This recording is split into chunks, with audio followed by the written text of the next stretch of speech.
As an extension to all the farming that I did last time, I had some contraptions I wanted to make before we jumped into some aesthetical building for today, and that includes a hoglin farm. So I went into the nether and built a hoglin farm surrounding it with iron bars. This is an adaptation of one that I found online. I found a few more spawning floors, but, well, it increased the rates quite a bit. So I've been AFKing overnight, and hopefully, oh my gosh, it's no way this backpack is full. It's no way. No. Oh my. Okay, so this farm is productive, and all I did to change it from the tutorial, which I'll put in the description below, is I just multiplied the spawning levels. I went from 1 to 6, and then I removed the lava and did these spikes from supplementaries, but you can change this to like magma blocks, or you can just do lava if you want cooked pork. Obviously we needed raw pork. Well, I think I accidentally built like the most productive farm I've ever seen in vanilla Minecraft. Oh my goodness. And yeah, there we go. The shaders are back on. Okay, the shaders in the nether in this pack, it's way too much red for me. It hurts my eyes. Anyway, we're going back to the overworld, because as always, there's a lot of cool stuff that I want to do, and part of that is just kind of continuing a small contraption to this machine today. We're not going to be spending time over here, though. Trust me. No more boring redstone. But there's a few Pokemon on the map that I've been putting in boats that I want to catch around here, and I don't want them lingering too long, and this one actually just spawned. Oh, a Mimikyu? Oh, I freaking love Mimikyu. And a fantastic model. Let's catch it. Now that I've got a lot of diamonds, I've been using the dream balls, which raise the odds while they're sleeping. And with my Breloom spore, which basically always works except on the grass types, this is the surefire way to catch stuff at this point in the game. Oh, critical catch there, and we got a Mimikyu added to the decks. Next up, we got this guy here, Golurk. He's been keeping watch for me for a while, but it's time to catch this guy. Another one down. And another one of these spawns from the like Gimmighoul tower structure thing that was here is Tinkaton, which is a very rare one. Obviously the final evolution of Tinkatink. And oh my gosh, the hammer. Well, we're gonna lay the hammer on and try to catch one here. Oh, there's it's pre-evolution sitting in the boat behind it. It matches in color and everything. Well, there you go. You can despawn. Here's another one, a starter that I didn't have. Now the dream balls aren't gonna work on this guy. This little Turtwig here, but this is one of the kind of ultra rare spawns that can happen here in this biome. We're in like an old birch forest in some of this part. Oh, there's another one of the spawns over here is really cool, is a spirit tomb, but I happen to already have one of those guys. There we go, Turtwig, and be free, my friend. And when you have redstone on the map, you can get some cool specific spawns just around the redstone units, and this was one of them, the ultra rare Magnezone spawn. So I figured, you know what, we'll put it in a boat or a minecart in this case, and we'll give it a shot. First try, let's freaking go. And of course, Magnemites are pretty common. The uncommons, Magnetons, the evolution. I don't have one of these bad boys yet, so let's catch it. There we go. Easy peasy, guys. And there is our Pokemon stuff for today. Some cool spawns around the redstone here and in the dark forest around here, and the Gimmighoul structure that was here, or archaeology structure. Yeah, revival and ruin, I guess is what they called that update. So we get some interesting spawns at our 2B factory. And I've spent a lot of time here in the last few episodes automating some stuff. So we are going to head back to Spawn Town because there is some building there I want to get done. So now that I've got all these pork chops and nothing to do with it, I think I'm going to set up a little barbecue, not a restaurant, but an exchange. And I'll explain more when we get to it. But first of all, we're going to make this thing look like a barbecue restaurant. Now, I'm from the Eastern South where we have a barbecue place on every corner. And let me tell you, if you're going to a big chain place that looks like a corporate retail building, that's not good barbecue. You need a place that looks like a hole in the wall, like this. So that's what I'm going to build, a small building, a little weird looking building that might be falling apart a little bit, but oh boy, I bet they got some good barbecue. Let's get to building. I'm going to place it right here on this little plot next to Chespi's area, next to my construction zone. We'll connect it up with some paths later. I'm going to base it off of this picture here, and so for the palette, we're going to go with some sandstone kind of bricks that are in the chipped blocks. And then for this upper part, we're gonna go with cork wood, which is kind of like terracotta and kind of like bricks. This very orange wood texture. I think it works really well with the image that I'm basing this off of, and we'll eventually be texturing this. For some smaller detail and trim work, we're gonna be using deep slate and blackstone going around the outside. The windows are tinted, so we'll have some black windows in here. There's a corner door entrance, which I think is pretty nice. And then there's a small room to the side, like a small additional dining room. We're gonna have some seating out front for some extra dining eventually, and we'll also need to do a big cooker. But while I was building this very early on, I managed to find a Pokemon that I think would be a great mascot, or maybe not this one, but its evolution, a tiny Tepig, the Fire Pig Pokemon. There's just something about a Fire Pig Pokemon that speaks great to the branding that we're doing for this barbecue exchange, so we'll pick this guy up and he'll be our mascot. Anyway, back to building, where I had to do a little bit of landscaping and expanding too. A lot of buildings like this are often poured on slabs of concrete. It's just easier to clean and easier to maintain, so I kind of put a little slab of stone all the way around as if it was a slab of concrete. And if we were to do something like a driveway, which we might do something like that with some vehicles in it, then it'll be really easy to connect this slab of like stone and concrete up to that driveway. And you're caught up to the present. This is where we're at right now. We got some flowers out front, some window shutters that we can open up.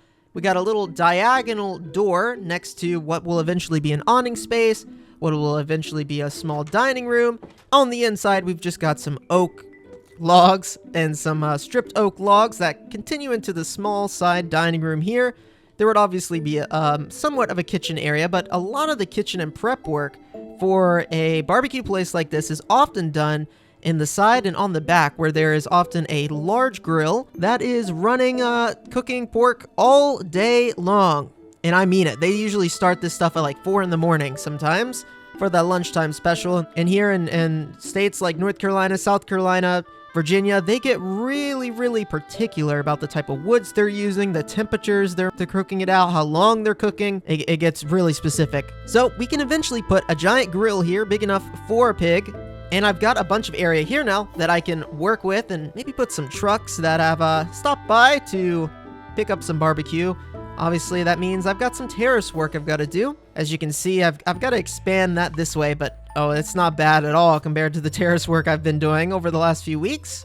But let's take a short break from building and work on our mascot. I want to level this guy up and get him to its final evolution today. This is Tepig, and we can actually go ahead and evolve it right now into its second evolution, which is Pig Knight. I believe it picks up the fighting type, which is awesome. And yeah, like I said, there's just something really ironic and perfect about a fire pig. Oh yeah, the fire pig being our mascot for our barbecue place. We've got some more leveling up to do, so I'm gonna give it an experience share, and let's run around and knock out some Pokemon.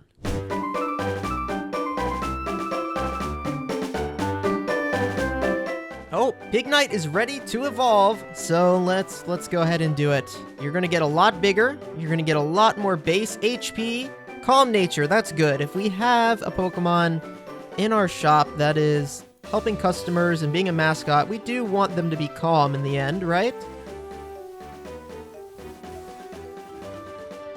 Beautiful, and one of the final evolutions in Generation 5, the Unova region, Ambor. And again, Cobblemon model team, I think you've nailed it. Look at the eyes, like looking around. Very, very great detail, and a really strong and cool Pokemon. Anywho, I've got some more building to do, which is going to be mostly landscaping and tiny detail work. So I'm just going to cut to it, and let's get it done.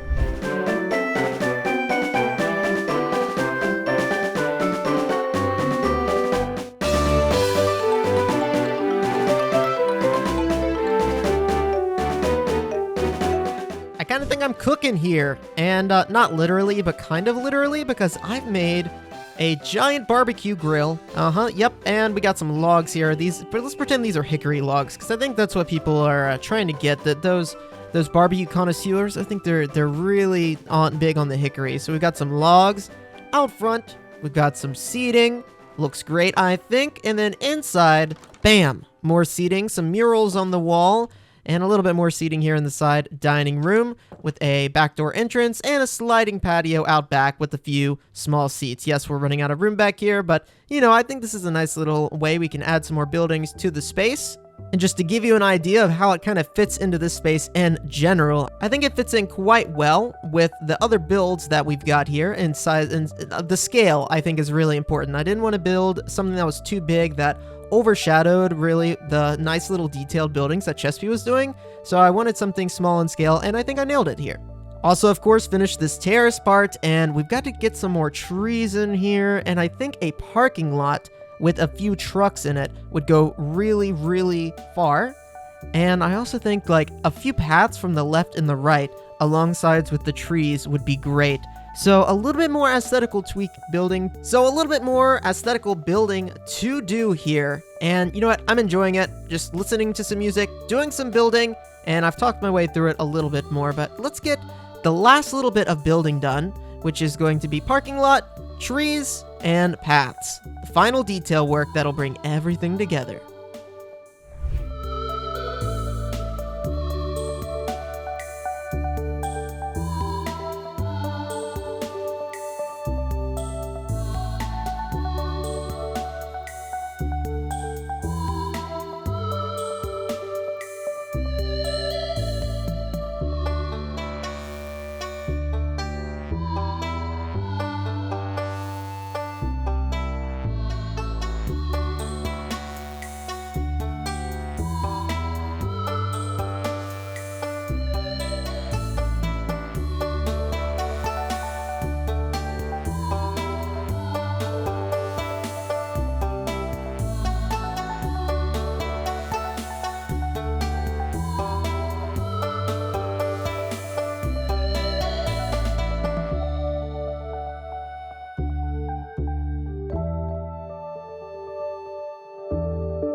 Sit back and relax, and imagine that you're at a small barbecue place on the side of a lake, surrounded by beautiful trees. I kinda went crazy with the trees, I'm not gonna lie, did a lot of custom trees. I did the cork bark trees with birch, did some tall oak trees along the way, planted some wheat over here. I also planted some natural apricorn trees, a small patch of bamboo on one side, a few cherry blossoms sprinkled out, and some giant redwood or pine-like trees on the outskirts of the building. I've said it once, I'll say it again, bringing in some life and some trees to a build is what really makes it, in my opinion, next level. And oh my gosh, I'm so glad that I was able to really like bring this build full circle. When I started in this blank spot, I was like, wait, you know, is this gonna look good? But oh my gosh, once you add in the leaves and the grass and the detail, it just comes full circle.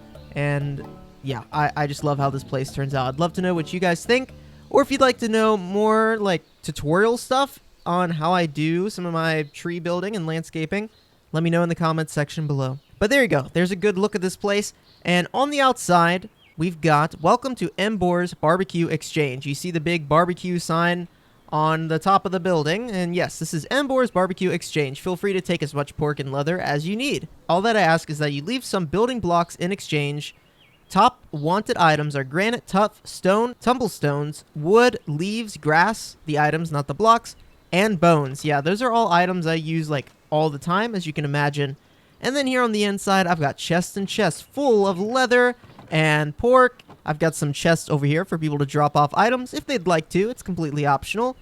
And then we've got this thing loading up with pork as well. And to be honest, the main reason I built this is I didn't want to put all of this in my storage system. That's literally it. I was like, what am I going to do today? Well, I don't want to put this in my storage system. So we're building a barbecue shop. And that may seem a little goofy, but that is all part of, you know, playing on an SMP and just trying to have fun with it and staying flexible, you know? And it gives me the opportunity to stretch my creative wings and really just build something that is like really world building. And when I say creative wings, no, I did build everything in survival. As you saw by the time lapse, obviously, everything here is survival. I had to collect everything by hand and place everything by hand. As you can see here from my Tom Simple storage, I've been collecting a ton of items. And oh my gosh, my inventory is a mess. But it makes me feel like some of my favorite YouTubers that do it really great. I'm sure I've got a bunch of fans of Scar. Good times with Scar here. And he's really great at doing this type of thing. The last thing we've got to do for this build today is get our mascot Embor out here back at the grill so he can run this place, keep everything cooking, even though we are cooking pigs. Okay, pigs aren't Pokemon though, so it's fine. To do that, we're going to craft up a pasture block, and let's place the pasture block. I find that they do a little better like in the open when there's no block behind it because they kind of spawn on this block. So let's just select Embor, we'll send it out, and there's our mascot, Embor. You're the barbecue mascot, my dude. And with Embor working the grill, that is going to do it for this episode. Hopefully you enjoyed the laid-back time lapses, the building, the scenery. To me, it is very relaxing, very satisfying, and I had a fantastic time just disconnecting from the redstone, disconnecting from the stress of the world, and building a little cozy barbecue shop here on the Lumoria region on the BattleCraft SMP. If you've made it this far, thank you so much for tuning in. I greatly appreciate it, and I will catch all of you guys here, hopefully in the next one, on the BattleCraft SMP. Take care!